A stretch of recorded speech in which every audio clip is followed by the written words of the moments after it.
News here at home tonight. DNA has done it again. This time it solved a Seattle cold case from 1967. Greg Copeland joins us live in the newsroom with a look at how detectives found the killer. Greg? Boy, guys, new technology and DNA databases are just gold mines for departments trying to solve these cold cases. This one goes back almost 52 years. It's the summer of 1967. Seattle is alive. The Space Needle pierces the sky. Music drifts through Seattle Center.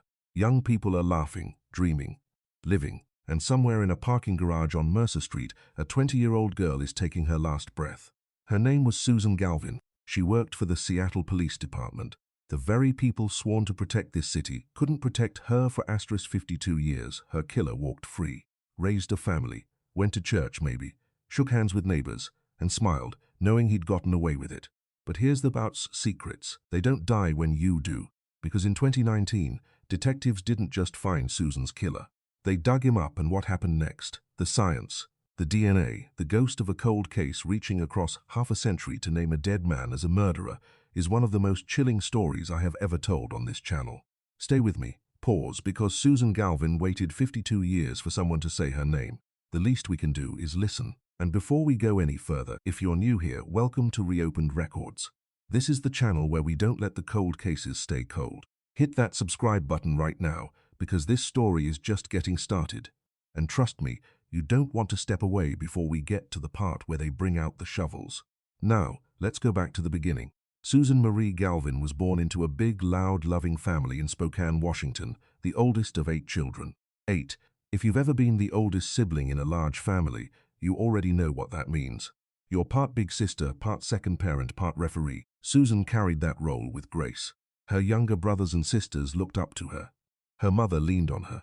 She was the anchor of the Galvin household, the one who held the center while everything else swirled around her. But Susan had dreams that were bigger than Spokane. And in 1966, at just 19 years old, she packed her bags and made the move west. Seattle was calling, a city that felt like the future. The 1962 World's Fair had transformed it. The Space Needle still stood as a promise that anything was possible. Young people were flooding in from everywhere, chasing jobs, chasing freedom, chasing life. Susan was one of them. She settled in the Lower Queen Anne neighborhood, a charming, walkable pocket of the city sitting right next to Seattle Center, that sprawling fairground campus that had become the cultural heartbeat of Seattle. There were concerts there, events, food, laughter. People gathered at Seattle Center the way people gather in a town square. It was the kind of place where you could spend an entire afternoon and never once feel alone. Susan loved it. It became her second home. After long shifts, she'd drift over there. On days off, she'd wander through it. It was her happy place in a city that was still becoming her city. She had landed a job that most young women in 1967 would have considered a real achievement. Civilian records clerk for the Seattle Police Department. She worked the graveyard shift. Midnight to 8 a.m. It wasn't glamorous, but it was stable, and it meant something. She wasn't just working near law enforcement. In some small way, she was part of it. Detective Rolf Norton, who would later reinvestigate her case, would recall her SPD serial number from memory decades later. She was one of us, he said. Her regular routine was simple. Walk from her apartment to Seattle Center. Take the Sky Bridge, a pedestrian walkway that stretched above Mercer Street, into the parking garage at 300 Mercer. Catch her bus from there to work. It was the kind of commute you stop thinking about after a while. Routine, familiar, safe. Sunday, July 9, 1967, Susan's last known day. She was seen at Seattle Center that afternoon, smiling, relaxed, enjoying the summer air. Witnesses later told police she had been talking to a clown, a performer known around the center as Punchy, a man who'd been working there as part of the summer entertainment. They were seen together. Chatting, nothing unusual, just a young woman spending her day off the way she always did. But Susan Galvin never made it to work that night. She missed her midnight shift. For a woman who was reliable, responsible, the kind of person you counted on, that was alarming. But in 1967, the machinery of a missing persons investigation moved slowly. Her absence wasn't officially reported until July 12th. And then on the evening of July 13th, a parking garage attendant at 300 Mercer Street made a discovery that would haunt Seattle for the next half-century. He found her in the elevator. Susan Galvin had been raped and strangled. Her body had been in that garage for days because the garage itself had been closed and locked, which means whoever did this knew the layout, knew the schedule. knew that an elevator inside a closed parking garage was a place where a body might not be found for a very long time. This wasn't random, this was calculated. The crime scene was processed using every technique available in 1967. Fingerprints were lifted from the elevator walls, the control panel, the surrounding area. Autopsy samples were collected. Susan's clothing was carefully bagged and entered into the department's evidence files. 4 homicide detectives, Archie Porter, Dave Grayson, Henry Aitken, and William Sands, took the case and began working it hard.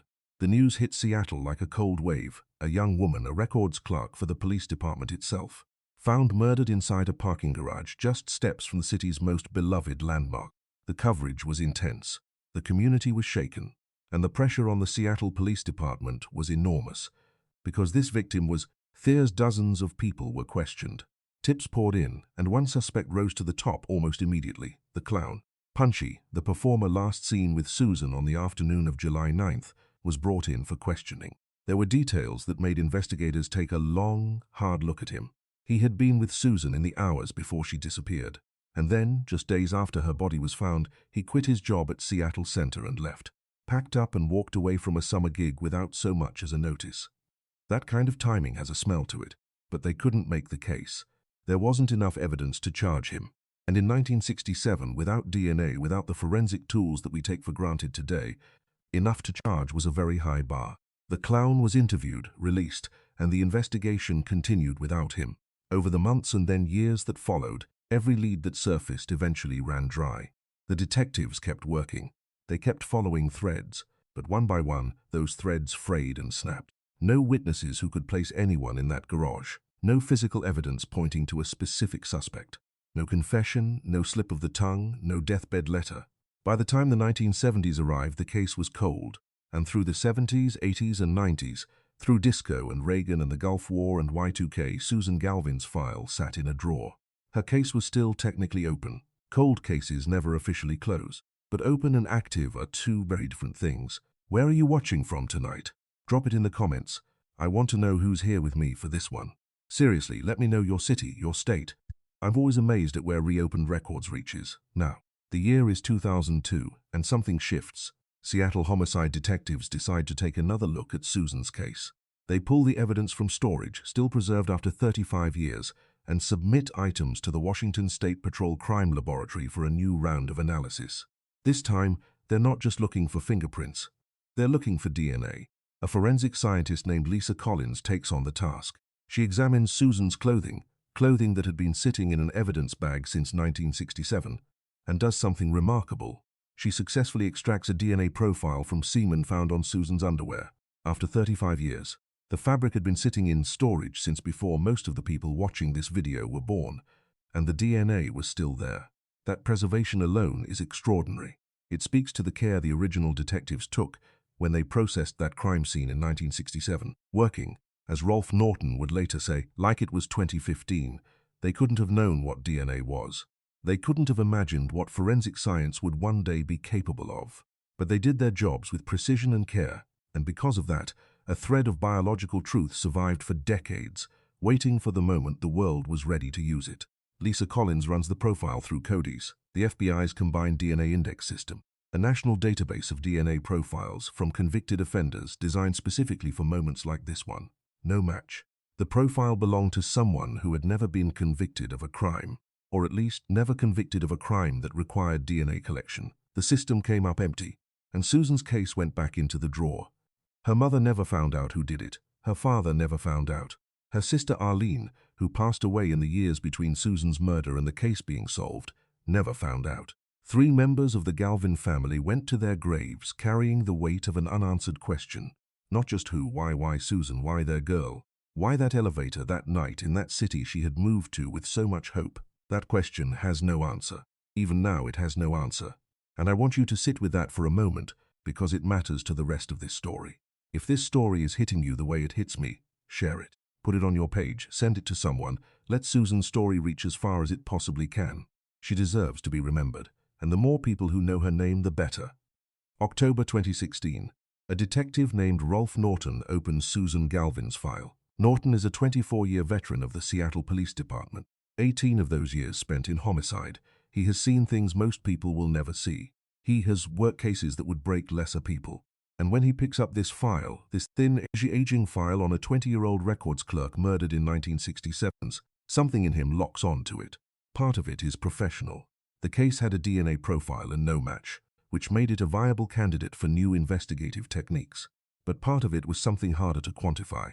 Norton would later say that every time he looked at Susan's photograph, he thought about her family, her mother, her father. The 7 siblings scattered across the country: Florida, California, Kentucky, Denmark, Spokane. He thought about what it meant to grow up without your oldest sister, to spend your whole life with a hole in it that no one ever filled. I think of her mother and father, Norton said, and just this horrible loss that snatched her away in a shockingly evil act. That's not the language of a detective going through the motions. That's a man who took this case personally. And in cold case work, personal is sometimes the only fuel that keeps the engine running. His first move, the clown, the performer who had been seen with Susan on July 9, 1967, the man who had never been charged but had never quite been cleared either, was tracked down in Utah. Nearly 50 years after Susan's murder, Rolf Norton found him, sat down with him, and obtained a warrant to collect a DNA sample. November 2016, the sample is tested, no match. After half a century, the clown was finally, definitively, completely cleared. He had nothing to do with Susan's death. He was just a man who had the terrible misfortune of being the last known person to talk to her. And then the equally terrible misfortune of having quit his job at exactly the wrong moment, for reasons that had nothing to do with murder. Back to square one. But Norton didn't close the file. He kept digging, he kept thinking. And then, in April 2018, something happened on the other side of the country that changed everything. California investigators announced the arrest of Joseph James DeAngelo, the Golden State Killer, a man accused of at least a dozen murders and 50 rapes across California in the 1970s and 80s. A former police officer who had somehow evaded justice for decades. And the tool that finally caught him? Genetic genealogy. The concept was still new, still controversial, still being debated in law enforcement circles, in legal journals, in late-night newsrooms. But the results were undeniable. Investigators had taken crime scene DNA, uploaded it to a public genealogy database, traced it through distant relatives, and built a family tree that led them directly to a killer. Rolf Norton read about the Golden State Killer, and he thought about Susan Galvin. Could we do this? Could we do this for her? The answer, it turned out, was yes. What time is it where you are right now? Seriously? Tell me in the comments. I'm always curious where Reopened Records is reaching at this hour. And while you're down there, stay, because we're just about to get to the part of this story that genuinely sounds like science fiction. In July 2018, the DNA profile extracted from Susan's clothing was submitted to a company called Parabon NanoLabs, a DNA technology firm based in Reston, Virginia, that had become the go-to resource for law enforcement agencies looking to push forensic science to its absolute limit. Their snapshot service offered something remarkable. Not just DNA matching, but genetic genealogy, the ability to build a family tree from a DNA sample even when you have no idea whose DNA it is. The profile was reformatted and uploaded to GEDmatch, a free public genealogy database where people voluntarily post their DNA profiles for genealogical research. People who use GEDmatch are mostly just curious about their heritage. They want to find distant cousins, trace their family roots, learn which corner of Europe or Africa or Asia their great-great-grandparents came from. They're not thinking about cold cases. They're not thinking about 1967 parking garages in Seattle. They're just exploring their own stories. But by uploading their DNA, they also unknowingly became a thread in someone else's story. The genealogist assigned to Susan's case was a woman named CeCe Moore. If you follow true crime at all, you may already know that name. Moore is a Parabon genealogist who had worked on the PBS series Finding Your Roots, tracing the family histories of celebrities and public figures. But increasingly, her work had shifted towards something more urgent, using the same genealogical techniques to trace killers. Moore ran the suspect's DNA profile through GEDmatch, and the database returned 2 distant cousins, people who shared less than about 2% of the killer's DNA. 2 people who had no idea they were about to become part of a murder investigation. 2 people living their ordinary lives, who had taken a DNA test for fun, for curiosity, for the sheer joy of knowing where they came from. 2% sounds like almost nothing, but CeCe Moore knew what to do with it. She began working backwards. She looked at the surnames that appeared in those cousins' family trees. She noticed patterns, Polish ancestry, threading through the branches. The suspect's DNA profile also predicted approximately 16% Native American ancestry. These were data points. Puzzle pieces she began building. She traced both cousins back through their family trees, going further and further back in time, until she found the point where those two trees converged. The common ancestors from whom both cousins descended.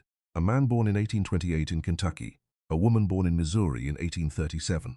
Two people who died long before automobiles existed, whose DNA had flowed forward through generations, splitting and recombining, until a fragment of it ended up on Susan Galvin's clothing on July 9, 1967. And then CeCe Moore turned the family tree around and followed it forward. From that 19th century couple, she traced every branch, every descendant, every person who could plausibly have been alive and present in Seattle in the summer of 1967. The tree narrowed, the branches converged, and one name kept surfacing at the end of the line: Frank Edward Wypych. Go ahead and subscribe right now. Hit that bell too, so you never miss a case. Because what I'm about to tell you about Frank Wypych is the kind of thing that makes your skin crawl. Not because he was a monster in the dramatic sense, but because of exactly how ordinary he was. Frank Wypych grew up in Seattle's Ballard neighborhood. Blue-collar, tight-knit, the kind of neighborhood where everybody knows everybody's name. He graduated from Pacific School in 1959, served in the U.S. Army in the early 1960s, stationed at various points in New York, Alaska, and Germany. After his discharge, he came home to Seattle and settled into civilian life, general labor, security work. The kind of jobs that keep a man busy without making him notable. In July 1967, Frank Wypych was 26 years old. He was married. He was the father of a young child with a second child on the way. He had a life, a real ordinary domestic life. And he was known, according to investigators, to spend time at Seattle Center during his leisure hours. The same Seattle Center where Susan Galvin spent hers. Think about that. Two people orbiting the same space in the same city in the same summer. One of them was a 20-year-old girl from Spokane, working graveyard shifts and building a new life. The other was a 26-year-old man who, at some point on the evening of July 9, 1967, followed her into a parking garage elevator and took everything from her. We don't know exactly what happened in that elevator. We don't know if Susan knew him. We don't know if there were words, or if it happened in silence. We don't know what she felt in those final moments, whether it was confusion, terror, or something beyond language altogether. We will never know. Because Frank Wypych never told anyone, not his wife, not his children, not a priest, not a therapist, not a single living soul. He carried it quietly through a divorce in 1971, the same year he was arrested for larceny and sentenced to 9 months in jail. He carried it through a 1975 arrest for impersonating a police officer, pulling over motorists in uniform, armed with a gun. His relatives later told investigators that he had been staging traffic stops, playing at authority the way a child plays dress-up, except with a weapon on his hip. The department no longer had records of that offense, but the people who knew him remembered. He remarried in the mid-1970s, moved around South Park, West Seattle, White Center, Burien, SeaTac, Federal Way. The kind of man who never quite stayed in one place long enough to put down roots, but always seemed to land somewhere new and start again. And through all of it, through all the years and the moves and the reinventions, he never once spoke Susan Galvin's name. In April 1987, Frank Edward Wypych died in Federal Way, Washington. Complications from diabetes. He was 46 years old. His children were grown. He died in a bed in a house surrounded by whatever counted as his life. And if he thought about Susan Galvin in those final hours, if the face of a 20-year-old girl from Spokane surfaced in his mind as the darkness closed in, we will never know that either. He took it with him, or so he thought. By January 2019, CeCe Moore's genetic genealogy work had given Rolf Norton a name. But a name isn't a conviction. A name isn't even an arrest. It's a direction, a place to point the investigative beam and see what comes back. Norton moved carefully. He reached out to a living relative of Frank Wypych, one of his children, now an adult, with no knowledge of what their father had done. The family, Norton would later emphasize, had done absolutely nothing wrong. They were, in his words, peripheral victims. They cooperated fully. A DNA sample was collected from the relative and submitted to the Washington State Patrol Crime Lab for comparison. The preliminary results were encouraging, but Norton wanted more. He brought the case to SPD latent print examiner Rachel Forbes. He gave her a name, Frank Wypych, and asked her to go back into the 1967 evidence files and look at the fingerprints that had been lifted from the elevator. The prints that had been sitting in a folder for over 50 years, never matched, never connected to anyone. Rachel Forbes found a palm print, lifted from the elevator control panel. The panel that whoever killed Susan Galvin would have touched when the doors closed. She ran it against the fingerprints taken from Frank Wypych when he was arrested for larceny in 1971. It matched. A palm print from 1967, arrest prints from 1971, 52 years apart, and they matched. Now Norton had two independent lines of evidence pointing at the same dead man. The genetic genealogy had led him to Wypych, the palm print had confirmed it. But he still needed the definitive proof, the direct DNA comparison that would close the case beyond any doubt. He applied for a search warrant to exhume the remains of Frank Edward Wypych from a cemetery in King County. February 26, 2019. A team assembled at that cemetery. Homicide detectives, CSI detectives, WSPCL scientists, and a forensic anthropologist from the King County Medical Examiner's Office. The morning was cold. The ground was Pacific Northwest winter, damp and grey and heavy. They dug up Frank Wypych, 32 years after his burial, nearly 52 years after he murdered Susan Galvin. They brought him back to the surface, and they took what they needed from what remained of him. The samples were sent to Bode Technology, a private DNA testing and genealogical research lab in Lawton, Virginia, and the scientists there did something extraordinary. From remains that had been in the ground for over 3 decades, they extracted a DNA profile. That profile was submitted to the Washington State Patrol Crime Laboratory on April 12, 2019. The result came back. It was a confirmed match to the DNA extracted from Susan Galvin's clothing in 2002. Frank Edward Wypych had raped and murdered Susan Marie Galvin on the night of July 9, 1967. After 52 years after the deaths of the original detectives who worked the case, after deaths of Susan's own mother and father and sister, the truth was finally, irrevocably, officially confirmed. What's the weather like where you are today? Drop it in the comments, and while you're there, tell me this. Do you think it counts as justice when the killer has already been dead for 30 years? I genuinely want to know what you think. There's no right answer, but it's a question this case forces you to sit with. May 7, 2019, Seattle Police Department Headquarters. Seattle Police Chief Carmen Best stood before a gathering of officers, family members, and press. She turned to Chris Galvin, one of Susan's surviving brothers, and presented him with a flag from the Seattle Justice Center. After almost 52 years, they had a name, they had certainty. They had the answer to the question that had haunted an entire family for more than half a century. But not all the answers, never all the answers. Larry Galvin, another of Susan's brothers, now living in Florida, a retired naval officer who had spent a lifetime building a world far from the grief of 1967, released a statement on behalf of the family. And I want to read part of it to you directly because no summary does it justice. He wrote, 53 years ago, the oldest of the 8 Galvin children left home in Spokane to make her own life. She settled in Seattle, working for the police department. She survived only a single year when she was taken from us. Those 53 years have seen the passing of Mom, Dad, and sister Arlene. He listed his siblings, scattered across the country, across the world. Florida, Kentucky, Denmark, Spokane. The loss was felt mostly by our mother, who did her best to keep us near her. It would be hard for her to lose another child. For her, the question was not necessarily who, but why, and then the line that stops you cold. 52 years later, we learn the who, but still have no clear understanding as to the why. There will always be that lingering question. Read that again, 52 years. The full power of modern forensic science, genetic genealogy, DNA extracted from a dead man's bones, a palm print matched across half a century, the full weight of the Seattle Police Department bearing down on a single case. And still, why is unanswered. Why will always be unanswered. Because the only person who could explain what happened in that elevator is the same person who died in Federal Way in 1987 without ever breathing a word of it. Rolf Norton, for his part, found a different kind of peace with it. We're not able to punish him with incarceration, he said, but history will hold him accountable.